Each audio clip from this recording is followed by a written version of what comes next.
네, 안녕하세요. 닥터 부자아빠입니다. 네, 오늘의 주제는요, 4기 신도시 예정지라고 하는 기사에 대한 부분하고요. 약 3억대로 서울 재개발에 투자할 수 있는 지역에 대해서 좀 말씀을 드려보도록 하겠습니다. 네, 최근에 그 문 대통령께서 서울의 이제 아파트 가격이 다시 막 상승을 하니까요. 그 발굴을 해서라도 추가 공급을 늘려라라고 하는 지시사항과 더불어서 몇 개의 어떤 대책들을 좀 내놔라라고 좀 강구를 하고 있는 상황이고요. 이와 더불어서 좀 며칠 지나니까 관련 기사들이 이런 것들이 좀 쏟아져 나오고 있습니다. 뭐 예를 들어서 뭐 4기 신도시와 관련된 키워드로 제가 좀 검색을 해봤는데요. 몇 가지 기사를 좀 살펴보면 뭐 4기 신도시 카드 꺼낼까, 뭐 서울 추가 택지 확보가 관건, 뭐 이런 얘기도 있고요. 역시나 이제 뭐 30대 초반 그리고 30대 이하의 어떤 지지층이 감소되는 시그널이 있었기 때문에 이제 생애 최초나 뭐 신혼부부 특별공급 확대에 대한 어떤 얘기들도 좀 나오고 있고요. 뭐 마찬가지로 대통령의 주택 공급 확대 주문 4기 신도시 나올까 이런 기사들이 있습니다. 특히 뭐 구체적으로 지역을 언급한 기사들도 있었습니다. 마지막에 보면 서초 내곡, 강남 세곡, 고양의 대곡, 광명, 하남 이런 지역들의 이제 4기 신도시 얘기가 좀 일부 나오고 있는 것을 좀 확인을 해봤고요. 이 기사를 좀 구체적으로 캡처를 해서 좀 말씀을 드려보겠습니다. 네. 특히 이제 서초 내곡하고 강남 세곡에 대한 언급이 좀 있고요. 고양 대곡, 광명, 하남, 뭐 시흥, 뭐 안산까지도 좀 있는 것 같습니다. 특히 이제 서초 내곡과 강남 세곡 같은 경우에는 강남권임에도 불구하고 현재 이제 그린벨트로 많이 묶여져 있는 지역입니다. 특히 이제 해당 지역 같은 경우에 서울시에서 여전히 어떤 그린벨트 해제를 통한 주택 공급에는 좀 반대를 하는 입장이기 때문에 쉽게 뭐 해제가 될 것 같지는 않은데 만약에 공급이 된다라고 하면은 뭐 공급의 물량도 중요하겠지만 이들 지역들 특히 이제 서초 내곡이나 강남 세곡 일대에는 악재가 아니라 호재라고 좀 생각이 되거든요. 왜냐하면 해당 지역들은 워낙에 그린벨트로 좀 묶여져 있고 인프라가 없는 지역이기 때문에 오히려 공급이 되는 게 좋은 지역이다라고 좀 말씀을 드려보겠습니다. 이제 반면에 이제 고양 대곡이나 뭐 광명, 하남 같은 지역들은 이들 지역보다 좀 입지가 안 좋은 지역들한테는 호재가 아닐 수도 있겠죠. 물론 정확한 어떤 물량에 따라 다를 겁니다. 물량이 적으면 뭐 영향이 거의 없다라고 좀 보시면 될 것 같고요. 구체적으로는 좀 더 앞으로의 발표되는 내용들을 좀 봐야 될 것 같습니다. 네.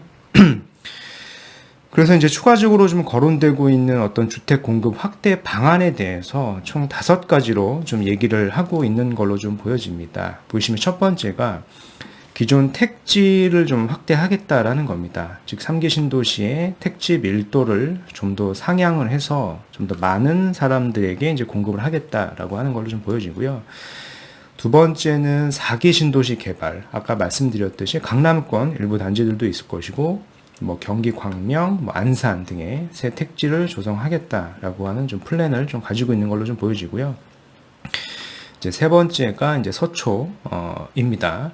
네 번째가 도심 내 부지를 발굴하겠다. 이거는 기존의 그 국토부 보도 자료에서도 마찬가지고 이제 서울권의 역세권 부지나 어떤 공공 재개발을 통해서 개발을 하겠다. 5번과 같이 엮어서 좀 보시면 될 것 같습니다. 이런 식으로 다각적으로 좀 공급을 늘리려고 하는 어떤 안을 좀 마련을 하고 있는 것 같은데요. 이제 아무리 뭐 보더라도 이제 서울의 공급을 늘리기에는 어느 정도 좀 한계가 좀 있을 걸로 보여지고요. 네, 그 최근에 그 KB 주간 보도자를 좀 살펴보면은요, 그 수도권 지역의 상승폭은 다소 좀 줄었지만, 그 특히 이제 서울 그 노원하고 성북 등지의 상승세는 여전하다. 뭐 이유가 있겠지만 해당 지역들이 뭐 호재에 대한 부분도 있을 것이고요. 아무래도 주택 가격이 서울 도심권보다는 그동안 쌌기 때문에 해당 지역으로 뭐 투자든 실거주 수요가 좀 몰리고 있는 상황이다라고 좀 보시면 될 것 같습니다. 정확한 수치를 보면 서울 아파트 가격 상승이 0.49% 정도 되고요. 경기도는 0.37%, 지난주에 이어서 2주 연속 높은 상승률을 보이고 있다라고 하는 부분을 확인하시면 되겠습니다. 네, 서울 구별 아파트 매매 가격 주간 변동률을 좀 살펴보면은요, 앞서서 좀 말씀드렸던 것처럼 이제 노원하고 성북이 가장 높은 좀 상승률을 좀 보이고 있고요. 마찬가지로 이제 영등포 그리고 광진, 송파 순으로 이제 상승률이 높다라고 좀 보시면 될 것 같고요. 특히 이제 경기권 전역을 투기과열지구나 조정지구 등으로 지정을 했기 때문에 다시 서울의 주택 상승이 되고 있는 상황이다라고 하는 부분을 좀 확인하실 필요가 있겠습니다. 네, 경기도에도 좀 매매 상승률 상위 지역들을 좀 보면은요, 남양주 그리고 이제 광명이 좀 다시 눈에 띄는 것을 좀 확인하실 수가 있겠고요. 그동안 좀 없었는데 이제 안양 동안구와 만안구가 좀 다시 눈에 띄고요. 그다음 이제 하남 순이다라고 좀 보시면 될 것 같습니다. 특히 이제 인천 같은 경우에 그동안 계속 경기권에서 매매 상승률 상위 지역이었는데요. 투기과열지구로 지정이 되니까 상대적으로 입지가 인천권보다는 높은 좀 더 좋은 지역으로 투자 수요가 좀 몰리고 있는 상황이다라고 좀 보시면 될 것 같습니다. 네. 그 다음 이제 서울 구별 아파트 전세 가격 주간 변동률인데요. 마찬가지로 성북구 그리고 뭐 서대문, 송파, 광진, 동대문 순으로 서울의 아파트 전세 가격이 좀 지속적으로 좀 상승을 하고 있는 상황이고요. 특히 이제 송파구 일대 대단지죠. 리센츠나 뭐 잠실 엘스 등에서는 이제 매매 거래가 좀 증가를 하면서 전세 거래도 다수 이루어졌고요. 같이 좀 가격 상승을 주도하고 있는 모습입니다. 그리고 이제 지난 6.17 대책에서 재건축 조합원에 대한 2년 의무 거주 요건을 줬기 때문에 해당 단지에 대해서는 전세 품귀 현상이 좀 야기가 되고 있고 가격이 좀 급등을 하고 있는 상황이다라고 하는 부분이 좀 있겠습니다. 특히 이제 서울의 매수 우위 지수를 보면은 지난주보다 약 10포인트 정도 더 상승을 했다라고 하는 부분을 보시면 될 것 같습니다. 뭐 서울뿐만 아니라 뭐 강북 그리고 전국을 봐서 전반적으로 매수 우위 지수가 지난주 대비 상승을 했다. 즉 그만큼 많은 사람들이 뭐 투자든 실거주든 매수 문의가 많은 상황이다라고 하는 부분을 확인하시면 되겠습니다. 네, 오늘은 약 한 3억 대 정도의 자금으로도 이제 서울의 재개발이죠. 뭐 재개발이라고 하는 것은 향후에 신축 아파트가 될 지역이기 때문에 투자가 가능한 지역을 좀 말씀을 드려보도록 하겠습니다.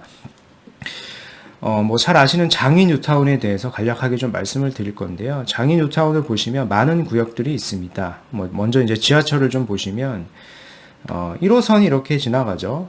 위쪽에 이제 광운대도 있고, 이제 광운대 역세권 개발도 예정이 되어 있습니다. 그리고 석계역을 중심으로 해서 이렇게 6호선이 지나가고 있고요. 그리고 현재는 없지만 이제 동북선 경전철이 예정이 되어 있습니다. 이제 곧 착공 예정에 있고요. 보시는 것처럼 이렇게 위쪽으로 동북선 예정 지하철이 있고요. 특히 이제 기존에는 역세권이 아니었는데 지하철이 없었는데 이제 14구역 같은 경우에 이제 동북선 경전철이 예정이 되어 있습니다. 그래서 이 단지를 좀 보시면 될 것 같고요. 해당 단지 같은 경우에 약 3억대로도 지금 현재 투자가 가능한 구역이 있는 걸로 좀 확인이 됩니다. 그래서 살펴보시면 좋을 것 같고요. 지금 보이시는 게 장위 14구역의 어떤 대략적인 조감도이다라고 좀 보시면 될 것 같고요. 현재는 건축 심의 중이고 약 2,200세대가 넘는 대단지입니다. 시공사는 이제 아이파크와 SK뷰 컨소시엄으로 이루어져 있고요. 앞서서 말씀드렸던 이제 동북선 역세권 예정지이다라고 좀 보시면 될 것 같습니다. 그래서 인근 단지의 시세를 좀 보면은 레미안 장이 퍼스트 하이라고 하는 게 있습니다. 19년도 9월부터 이제 입주를 시작했고요. 약 한 1,500세대 정도 되는 대단지이고요. 현재 호가를 보면은 34평 기준으로 이제 11억에서 12억까지도 이제 나와 있는 것을 좀 확인을 하실 필요가 있겠습니다. 그래서 이들 지역을 참고를 해서 장위 뉴타운 향후 시세에 대해서 대략적으로 짐작을 해볼 수가 있을 것 같습니다. 그래서 오늘 결론을 종합적으로 좀 말씀을 드려보면, 그러니까 4기 신도시 예정지에 대한 기사들이 좀 쏟아져 나오고 있고요. 대략적으로 좀 예상이 되는 지역들을 기사를 토대로 좀 말씀을 드리면, 뭐 여러 지역들이 있겠지만 첫 번째는 이제 서울 역세권 개발과 공공 재개발을 통해서 이제 공급을 일부 좀 늘릴 수 있을 것이다라고 좀 생각을 해볼 수 있을 것 같고요. 그리고 서초 내곡이나 뭐 서초 우면, 강남 세곡에 대한 일부 공급에 대한 얘기들이 좀 나오고 있습니다. 이와 더불어서 경기권에는 광명이나 시흥, 하남, 고양, 대곡, 안산 등에 대한 뭐 얘기들이 나오고 있는데요. 정확한 뭐 물량이 중요하겠죠. 그래서 이들 지역에 물량이 많다라고 하면은 이 언급된 지역보다 상대적으로 입지가 안 좋은 지역은 좀 다소 악재일 수도 있다라고 좀 말씀을 드려보겠습니다. 그리고 오늘 3억대 서울 재개발에 대해서 좀 말씀을 드렸고요. 장위 뉴타운을 한번 검토해 보셨으면 좋을 것 같아요. 특히 이제 14구역 같은 경우에는 이제 3억대로도 투자가 가능하고 향후에 실거주까지 하신다라고 하면은 괜찮은 시세 차이까지 볼 수 있는 지역이다라고 좀 말씀을 드려보겠습니다. 네. 오늘 준비한 영상은 여기까지고요. 제 영상이 좀 도움이 되셨으면 구독하기, 좋아요 한번 부탁드리겠습니다. 이상 닥터 부자 아빠였습니다. 감사합니다.